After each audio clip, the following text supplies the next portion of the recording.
All right, welcome back to our Tri-State Training Day podcast. I got my good friend, longtime beast, Wayne Carr, who runs Hidden Gems Financial and has really had an illustrious career in the life insurance industry and has kind of taken his career to different heights.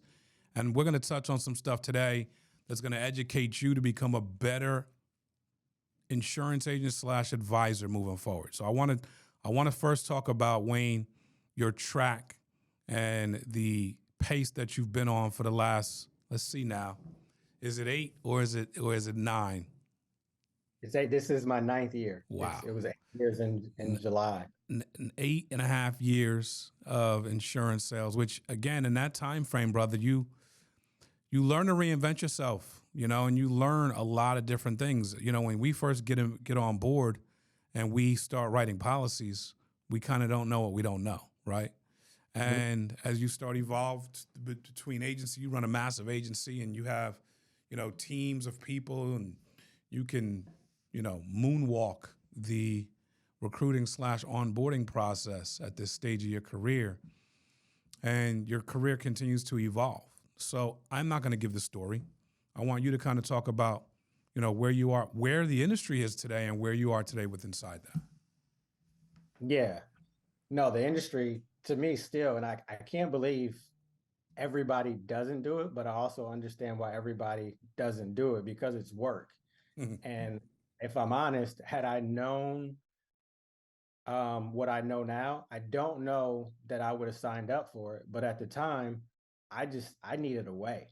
I had a newborn and I didn't have a means to provide the life that I felt like he deserved. And you showed me this opportunity, and what I knew of you in the me name, it just made it all make sense. So I jumped into insurance with nothing else. And I think it's great that a lot of people have the ability to transition from W-2s. But if you are able or forced to jump in, just understand that there's all kinds of safety valves here and releases for you to prevent yourself from drowning or getting lost if it's something that you truly want to do. But it was the days of mailers. So picking up mailers, driving to people's houses, stacking up leads, knocking on doors in between appointments, dialing 2 days a week, running the other 5 days a week in the beginning, because that's what we did. It was nonstop until you didn't have to run nonstop. And I remember it went from helping 5 families a month to helping 5 families a day in what seemed like a blink of an eye. But I remember standing by the mailboxes and having conversations about, just before I went in the house and faced the family, to just be like, man, we just need to get you to a place where you can help 5 families a month. 5 families a month. And back then that would have changed things for me dramatically. Fast forward, now it's like, got to a point where it's like 5 families a day.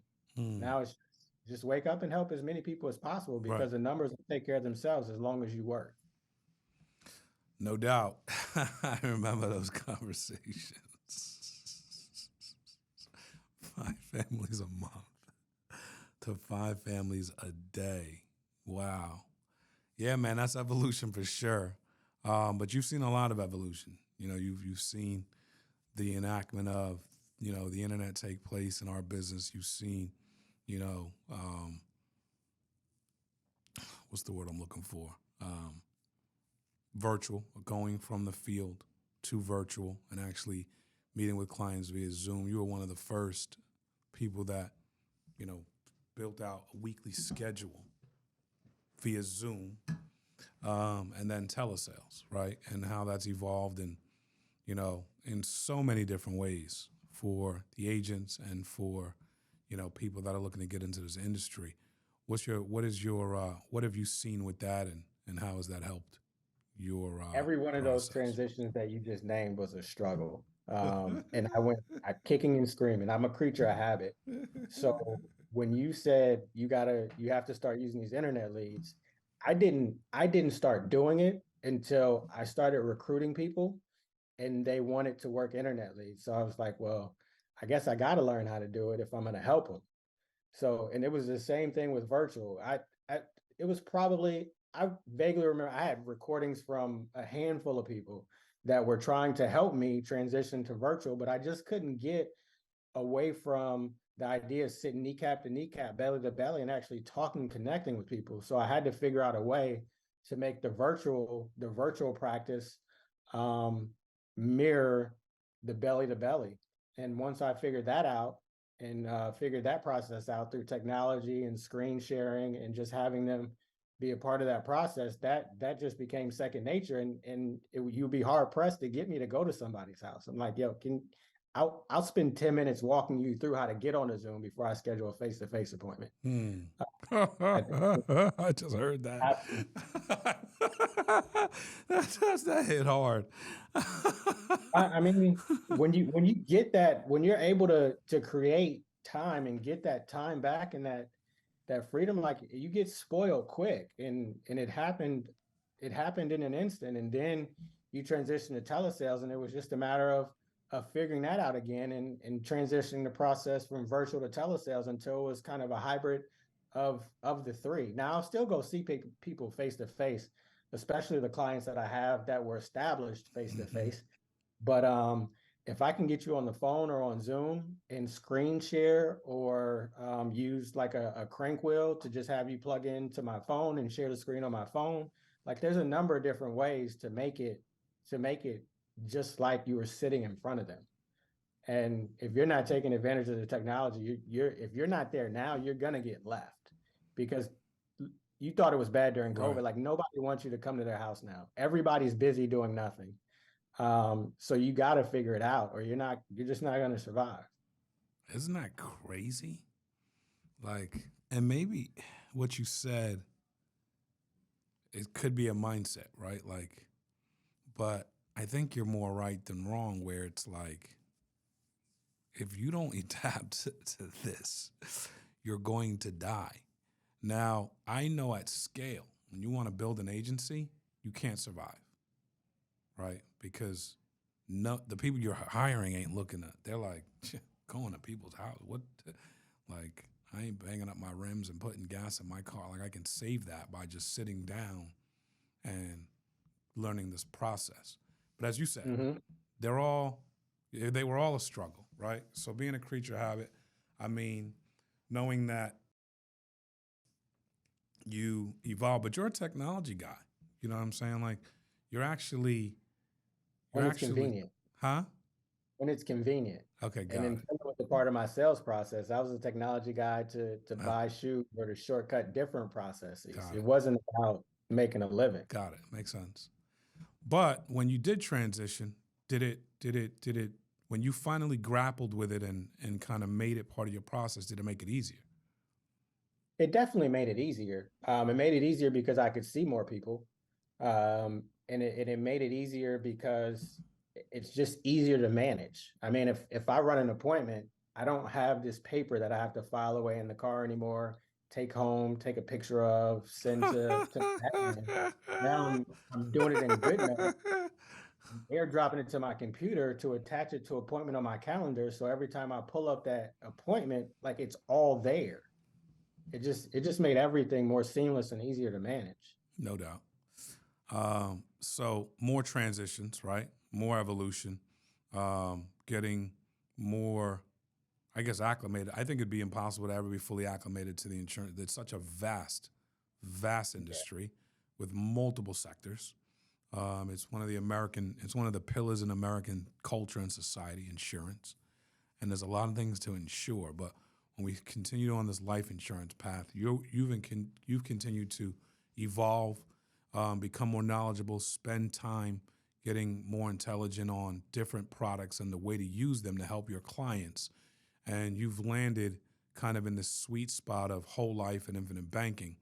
And this is a terminology that has been around forever, but became more of a hot button over the last 18 months and probably over the last 12 months even hotter, where your everyday run-of-the-mill agent ran into this term and wanted to bring it into their portfolio, whether they knew what it was or wasn't. And I would say that you're one of the people that I know went a step further than most, where you really, really delve in and to understand the the mathematics and to understand the psychology around this and also to understand the practicality around this. And I don't think this is going away.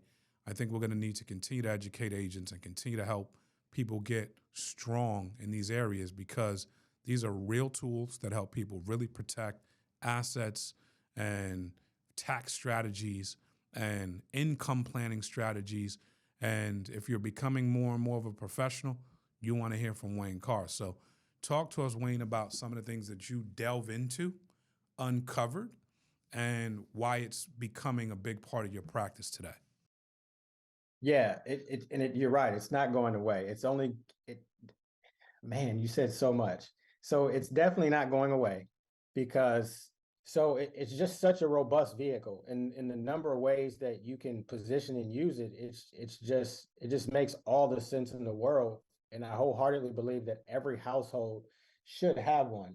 And and when I say that, if you think about it, especially if you're a business owner, it really gets crazy because you're essentially leveraging your revenue to fund your business and earning compound dividends for yourself, which is why you went into business in the first place, was to build something different for you and for your family. It's essentially a cheat code because you're using the revenue from your business to build a tax-free revenue earning compound dividends on the money that you're going to spend to secure resources. So I guess in its simplest form, it's a savings account with a safety net and allows your money to be in two places at once. So you can put it inside of your policy, and then you can borrow it from your policy to go buy a car and pay yourself back on your own terms. You don't have to qualify for the loan. You don't have to jump through hoops. You just sign into your portal, request a loan. It's in your account in a couple of days. You go do what you need to do. So it's just cash flow management in its purest form. So for business owners, for entrepreneurs, for people in sales that get paid on commission that don't have anything else to contribute to or means to effectively leverage their dollars, it's a way for them to stretch their commission dollars. For the everyday person, it's a way for them to get out of debt quicker, be it credit card, pay their mortgage off quicker and have that title in their family's hands, and then just pay the insurance policy back over the next 15 years and stuff all that extra money in the policy in the first 10, 15 and use it to pay that mortgage off early. And the compound dividends basically rejuvenate the money. It's just like if I think we were all little boys at one time. And when worms come out and you figure out a worm regrows itself, that's essentially what your money's doing. It's literally regrowing itself inside of the insurance policy. And it's really just up to you to figure out a way to position it for your clients so that they understand that this is the best thing being hidden in plain sight. Because I mean, what would the Rockefellers do wasn't just written in the last 18 months. Money, Wealth, Life wasn't just written within the last 18 months. Nelson Nash passed away years ago, considered the father of becoming your own banker, infinite banking. I highly recommend you go to their homepage and watch that hour-long video where he kind of breaks down the use of it. But there's just so many uses and practical ways to position it that it only makes sense um, for everybody to have this in their hands, and it works on every level. Like from like it, man, if you're a real estate developer, just imagine you put $500,000 in your policy today, and I can give you access to 80% of that to go secure a property. Not to mention the death benefit that it's secured for you, or the legacy dollars, however you want to position it. So you put 500 in there, you have access to 400,000 of it in 14 days to go secure an asset. Now you have this asset that's going to appreciate in value, be it an apartment building that you're developing, a house that you're buying, whatever it is. And then you still have a dividend being paid out on the full 500,000 as if it never left your policy. And by the way, if something happens to you, you just secured a $5 million death benefit that if something happens to you, they're just going to deduct the 400,000 and pay out 4.6 million to your family. Like, how does that not make sense? Or how can you, as an insurance professional, not make that make sense to anybody on whatever level they operate? That's fantastic. I remember being on vacation and talking to a young man who had a good business, and he was talking to me about the power of whole life as a client, and he was talking about it like you're saying the greatest thing hidden in plain sight. He was talking about it like it was the greatest thing to slice bread. And he's like, I got some money over here. And he was breaking it down very simplistic. I got some money Yeah. over here. I put it into this whole life. I was going to use the money anyway. I was going to do something with the money anyway. And now I can dip in here and get it when I want to because I'm going to use it anyway. And he just kept, Yeah. he knew the psychology of cash, whole life, take the cash, put it into the whole life, have the death benefit, have the cash accumulation, have the access to the money, have the interest Right. rate growing. And he just understood that. Like he just understood that. At the time, he understood it better than I did because I wasn't used to whole life. We haven't used whole life in this way for the entire time we've been doing this. So this idea and these concepts was like I was following them because I knew what companies did these, but I've never sold one of those. And I was Yeah. like, yo, what you just said just made it's like you're crushing it because he was going to use the money. He knew he was going to use the money, but he Yeah. was going to be able to use it with a compound. So when you say position it for your clients, can you help us position it for our clients? What is the way you pitch this program if you are selling it? And who are you identifying for a product? Man, everybody. Everybody, pretty much everybody. But how I'm positioning it is it comes from a thorough analysis, and you have to be disciplined and going through your profile sheet and gathering all the information. So you need to know what their income is, what their goals are, who they're protecting, what they want to do, what they're looking to do. So for the average person, it's like, hey, what if I could help you pay off your credit cards 18 months quicker? Or what if I could help you pay off your mortgage in half the time so that when you pass away, a la mortgage protection, so that when you pass away, the title is already in the family's name and they don't have to worry about anything. They can just maintain the payments back to the whole life policy, or they cannot pay it back at all because the legacy dollars are going to take care of it when you pass away anyway. So it really just becomes um, a matter of understanding what they want to do and just saying, hey, if I could show you a way to have your money work for you in two places at once, like have it be in your savings account and have it help you pay your mortgage off early, that's something that would make sense to you. Or if I could show you a way to cut the interest rate on your credit cards, pay them off faster and decrease the interest rate, is that something that would make sense to you? Or if I could show you a way just as simple as an attorney I was talking to the other day, if I could show you a way to decrease your tax liability, that's something that you'd be interested in having a more in-depth conversation about. Because if you put the money into your insurance policy for that one specifically, when it comes to pay your tax bill, like you're gonna like your boy just said, you're gonna spend the money anyway. You're gonna use it anyway. So why wouldn't you borrow it from yourself, pay your tax bill? That money that you just used to pay your tax bill is still earning a dividend, and you can pay yourself back over the course of the year as you generate more capital. It just it just makes sense on so many different levels.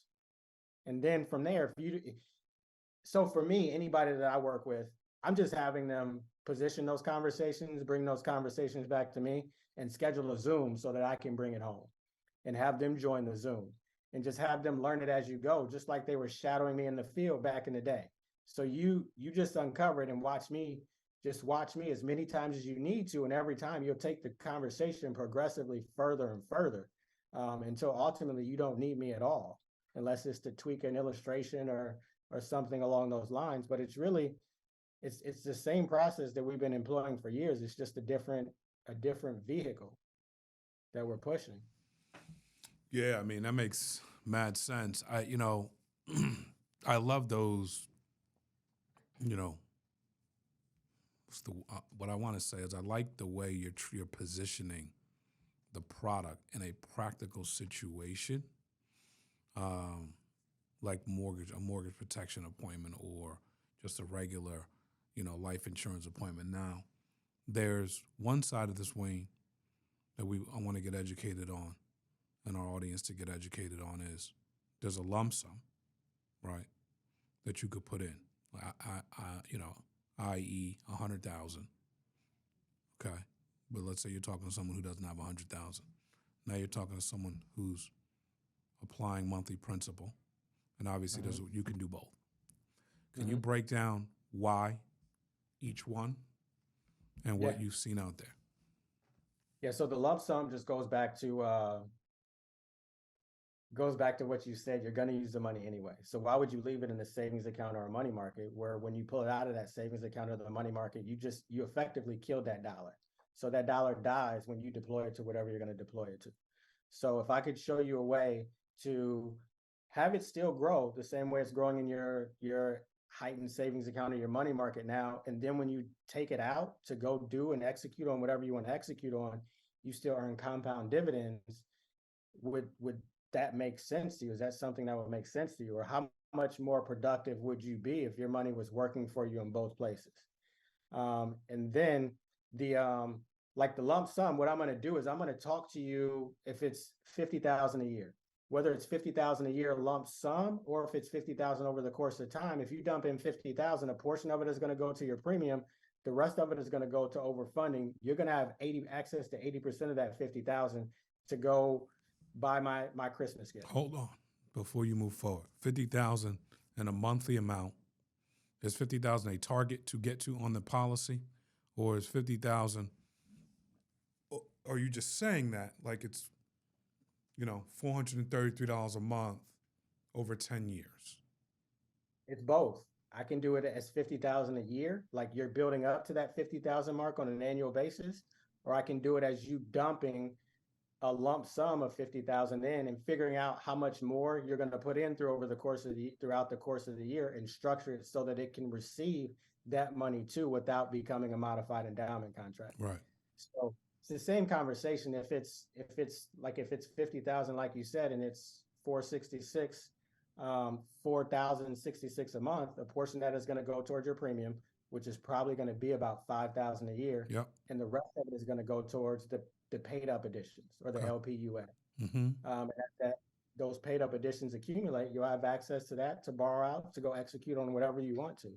And when you talk about kids and the freedom and flexibility it gives them when it comes time to go to college, if they decide to go to college, now you have money for them to pay for books, room, and board. If they decide not to go to college, now you have Rockefeller startup money, so they can go start their own business. They're good.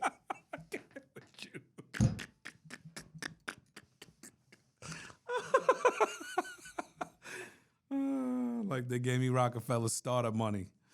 All right, so all right, that's really good, very insightful. Why don't you use this time to go over some things that you haven't said? Because I know that the bells and whistles on this are great. I don't need to cover this thing down to the Z, but there's definitely some color left out that I want you to kind of hit on. Yeah. No, I mean, I think there's really not a whole lot else to it, unless you're talking about someone's specific situation.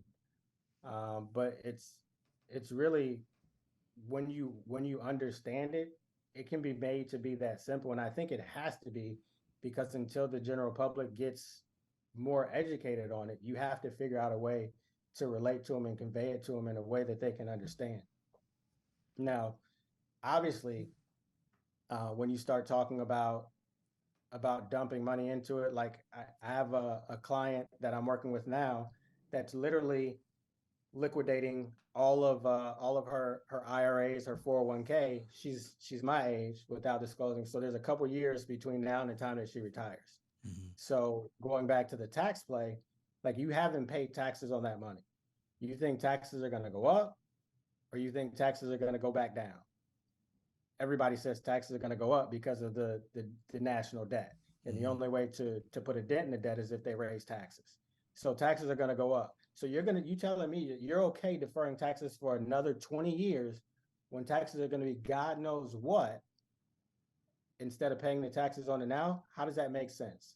So we put together a plan where we essentially liquidated those things. She's going to take the 10% hit, but over the next 20 years, she's going to make that back tenfold with compound dividends. And now it's growing tax free. So she's never going to pay taxes on that money. And she just wants to jump into real estate. So she's going to use the money anyway. Right. Now she can use that money without a penalty and access those funds to accelerate her building her real estate portfolio for her son. And it's all tax free. Now she's building this real estate portfolio. She's growing this money tax free, and she has this death benefit attached to it. So regardless of what happened, he's good. He's going to get all these assets.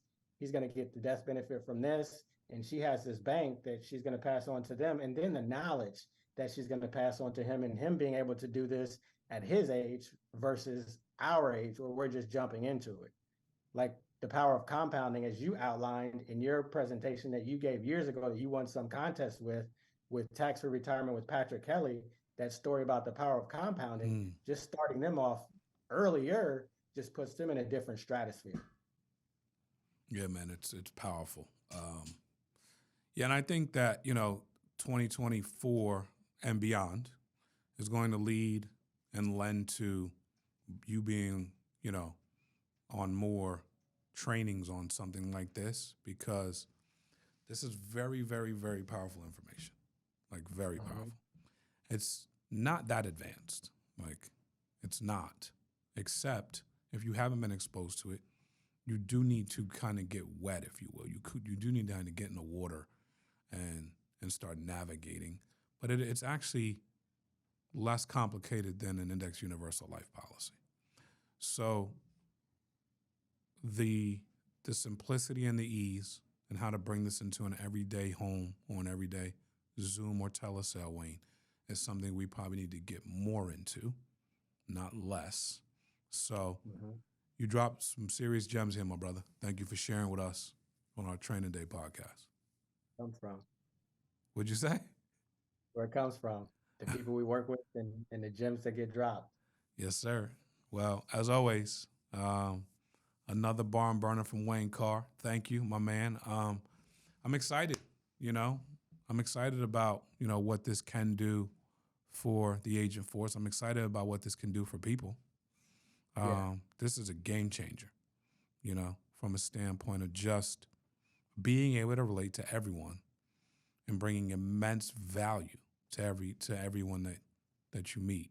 Because the thing about taxes and having money that you're gonna spend that's almost, if you start having those conversations, I don't care if you're at a meet and greet, I don't care if you're at a mixer, I don't care if you're at a banquet, or if you're just playing golf, or you're just around your friends and family during the holidays.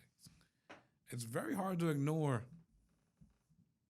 these concepts that kind of help build this country that you said, is the biggest kept secret in plain sight.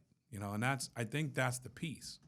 It is not that, it's not a big secret. It's just, you're not seeing it, Yeah. And I think, the push is for people to see more of this and more of these types of tax aversion, cash accumulation products, and seeing them as part of their portfolio to sell and as a client's portfolio to have inside their investment strategy. So you are a wealth of knowledge. You did the work, though. You did all the work. You read up on everything you need to read, did all the research, and asked all the questions. So I appreciate you sharing, my brother. No, of course. Anytime, man. It's a pleasure to be here. Oh, and real quick, Scott Janad, he's hands down probably the best resource we have. I think he's the head of everything, or I don't know what his title is, but call him or call me. But yeah, he's dumb helpful throughout this journey, and still continues to be as recent as yesterday. Right, and he's just with FFL SRS. Okay. He's just the retirement solutions team. Okay, got it.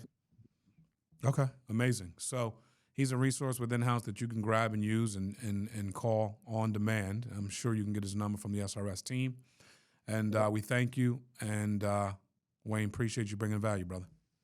My pleasure, man. Thanks for having me. God bless y'all. Keep listening. This one is if you're paying close attention, this one can change your deal. I always say, Wayne, you know, I think if I was saying it today, I would always say 10 to 15%. But if you could put 25% of your portfolio, of your client portfolio, into products like this, you're dominating the game. So Yeah, I think every agent should have one too, that because makes sense. You're gonna cash flow. spend the money anyway. Right. Right. So appreciate you, buddy. Thank y'all for listening. God bless.